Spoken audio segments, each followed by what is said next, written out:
Quantas vezes ainda de menor, com 16 anos, minha mãe ela tinha que ir lá no juizado de menor resolver situações minhas porque eu fui pego cometendo algum delito. Muitas das vezes usando droga. A minha mãe ela queria me ver preso. Quando eu estava presa, minha mãe ela se sentia ainda ali satisfeita porque sabia que eu estava guardado. Meu nome é Edmilson de Santo Nascimento. Eu posso afirmar que o meu sofrimento se iniciou dos meus 8 anos de idade, onde eu já comecei a presenciar os conflitos entre meus pais. O meu pai ele bebia muito, muitas das vezes ele vinha querer agredir a minha mãe, e eu já cresci ali naquele lar ali conturbado. Dos meus 8 para os 9 anos de idade eu já comecei a sentir, nasceu dentro de mim um desejo de estar dentro do cemitério. Eu não sei de onde vinha aquele desejo, mas era o desejo que existia de mim ainda com meus 9 anos de idade. Fui me tornando um garoto muito cruel, um garoto muito mau, cheio de ódio dentro de mim, desejo de vingança. E ali com 12 para 13 anos de idade que eu iniciei ali nos tóxicos, maconha, cocaína, eu ali já comecei a fazer pequenos furtos. Dos furtos eu comecei a fazer assaltos à mão armada. Quantas vezes ainda de menor, com 16 anos, minha mãe ela tinha que ir lá no juizado de menor resolver situações minhas porque eu fui pego cometendo algum delito. Muitas das vezes usando droga. Colégio era a mesma coisa. Era muito rebelde, trazia muito sofrimento para a vida da minha família. E em um determinado assalto que eu fui fazer, junto com uns parceiros, a gente ficou ali durante 3 dias, né, procurado pela polícia lá da região. Alguns parceiros meus, logo de início, ele foi preso. Eu ainda consegui ali ganhar fuga, a cidade toda ficou cercada. Eu consegui sair da cidade e depois de 8 meses eu também cheguei a ser preso. Quando eu fui preso respondendo assalto à mão armada, mas quando eu saí do presídio após 4 anos e 9 meses, eu já saí já cometendo outros crimes mais pesados, como sequestro também, e me envolvendo com tráfico. E nesse período do envolvimento com tráfico, onde existia aquelas guerras entre facções, eu cheguei a tirar a vida de pessoas. A minha mãe ela queria me ver preso. Quando eu estava presa, minha mãe ela se sentia ainda ali satisfeita porque sabia que eu estava guardado. Porque ela via o proceder lá dos outros parceiros meus na época, tudo perdendo a vida, as mães enterrando seus filhos, e ela só tinha um pensamento, que se eu continuasse naquela vida ali, eu poderia ser o próximo a ser enterrado também. Fiquei mais 3 anos em liberdade, eu estava respondendo um processo de homicídio, que esse processo não tinha julgado ainda, e por eu ter já violentado o benefício da liberdade condicional, eu voltei para um regime fechado. Eu estava ali sem perspectiva de uma nova liberdade. E foi naquele momento que eu nutri um pensamento dentro de mim, que não tinha mais jeito. Um ódio muito cruel que existia ali dentro de mim, um desejo de vingança, que eu ficava ali sempre bolando plano para pedindo para meus parceiros tirar a vida dos outros cá fora. Durante todo o tempo na minha prisão, eu não conseguia dormir se eu não fumasse uma maconha. Não conseguia me alimentar direito se eu não fumasse uma maconha. Então, eu estava tão desesperado que em uma unidade que eu estava detido, eu, junto com alguns comparsas, a gente tentou uma fuga. E aquela fuga ali na madrugada foi frustrada. E eu terminei indo para um presídio de segurança máxima. Eu fui jogado em uma espécie de solitária. E nessa solitária ali, eu fiquei mais ou menos um mês e pouco, sem direito a banho de sol, sem direito a visita. E foi naquela solitária ali que a ficha caiu, porque eu tinha crescido de um lar cristão, a minha mãe já era da fé. Com toda essa briga, com toda essa luta que ela tinha com o meu pai, que era alcoólatra, mas ela é uma pessoa da fé, uma pessoa que ela ensinou o caminho certo para eu e para meus irmãos.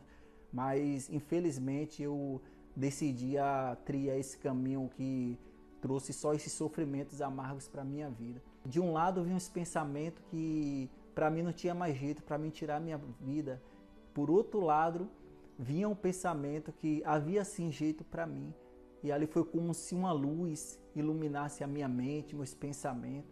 E eu comecei a parar para pensar que realmente existia um Deus que poderia mudar a minha vida. E naquele momento ali eu decidi fazer um desafio. Eu fiz um voto com Deus e falei: meu Deus, se o Senhor é esse Deus mesmo, o qual a minha mãe sempre falou para mim, o qual a minha mãe crê, então revele-te para mim, me dê um sinal que o Senhor existe. E daquele momento em diante eu já comecei, é como se viesse uma força ali sobrenatural na minha vida, que eu já comecei a ter forças para vencer os vícios que me oprimiam durante 20 anos.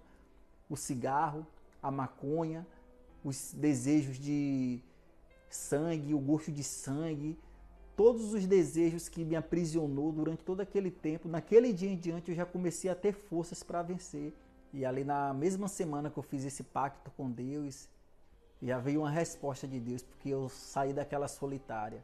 E ali eu já consegui vir para uma unidade onde eu comecei a ter visitas, até que a equipe, né, da Universal nos presídios entrou. Eu pedi ali o pastor para me batizar. Eu decidi abrir mão de coisas que ainda me aprisionavam, como o crime, biqueiras de drogas na rua. Eu tive que ser radical para abrir mão. Visitas que vinham me visitar, que eu me prostituía também, eu tive que abrir mão. Depois de 6 meses veio a campanha do jejum de Daniel. Eu tinha um radinho de pilha dentro da cela, onde toda noite eu escutava o momento do presidiário. Quando não era o momento do presidiário, era as programações do Bispo Macedo, né? E o bispo ele falava que se a gente quisesse ganhar com Deus, a gente tinha que perder. E ali eu comecei a ter a consciência do que realmente eu tinha que perder. Porque não era a biqueira de droga que eu já tinha perdido. Não era a mulher que me visitava, que eu já tinha perdido também. Mas eram vontades, pensamentos que ainda existiam ali na minha vida. Então eu decidi abrir mão de tudo. Eu comecei a dizer não para esses pensamentos. Eu comecei a dizer não para os companheiros ali de cárcere, que muitas das vezes vinham ali para conversar coisas que eu via que não agradava a Deus. E ali eu me lembro que eu já estava com a certeza que não tinha mais nada que pedisse de Deus ir na minha vida, que no domingo o bispo ele sempre fazia, eu acompanhava o santo culto no teu lar. E nesse dia até a Santa Ceia, à noite, eu já preparei tudo ali durante o dia, preparei o cantinho ali, forrei com lençol, preparei um pedacinho de pão, um copinho com água. Às vezes eu me emociono quando chega essa parte, porque durante muitos anos, essa vida que eu vivi, até mesmo depois que eu me batizei, existia vozes na minha cabeça dizendo que Deus não era comigo, que Deus não tinha me perdoado devido às vidas que eu tinha tirado. E naquele momento ali foi uma dádiva ali que inexplicável, porque todo aquele peso, toda aquela insegurança que ainda existia em mim, o Espírito Santo ele desceu ali naquele momento ali, ele lavou completamente a minha alma, ele falou dentro de mim, testificou: eu sou contigo. A prova que eu sou contigo é essa paz aí que existe dentro de você agora. Agora não tem mais o que temer. Já existiu uma paz dentro de mim, mesmo dentro do presídio, que eu cheguei para minha mãe e falei para ela: minha mãe, não precisa mais procurar advogado não. Não procure mais advogado para saber quando é que eu vou sair daqui de dentro, porque eu agora tenho um pai que ele cuida de mim, ele sabe o momento certo de eu sair daqui de dentro desse lugar. E ali eu me lembro que eu só tinha sede de falar de Jesus para aqueles meninos que chegavam ali.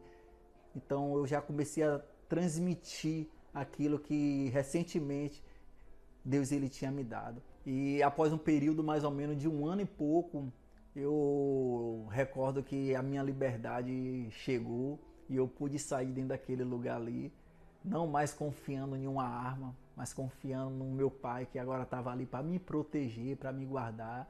E dali eu iniciei a minha trajetória aqui fora e vim direto para a igreja. Logo eu já estava voltando para dentro da unidade para levar a palavra de Deus, para ajudar aqueles meninos, para fazer o que um dia Deus usou o servo dele para vir fazer por mim lá dentro daquele lugar. Deus ele me honrou com uma esposa de Deus, uma pessoa que eu nunca imaginava que Deus ia preparar para mim. Então, hoje eu posso dizer que eu sou feliz no amor, que Deus realmente ele tem derramado a bênção que ele tem prometido para os filhos dele. Eu sou alegria, né, para minha mãe. Minha mãe hoje ela não precisa estar triste, preocupada. Hoje, graças a Deus também a minha vida financeira é uma vida financeira abençoada. Deus ele tem me dado direção, tem me dado visão nesse ramo que eu venho empreendendo, que é o ramo de vendas. Então, eu posso dizer que hoje a minha vida ela é uma vida completa. E hoje eu sou grato, né, por eu posso falar assim, essa ferramenta que tanto me ajudou, que essa emissora, né, a Rede Aleluia, sempre estava lá ouvindo, né, a palavra de fé, o momento do presidiário, as folhas de jornais que sempre chegou lá foi universal. Então hoje o Espírito Santo ele é o combustível da minha fé, é o combustível que tem me mantido aqui firme na presença de Deus. Sem o Espírito Santo eu não conseguiria sobreviver, porque até então, quando eu vivia nesse mundo, eu não vivia, eu vegetava, posso afirmar com essas palavras.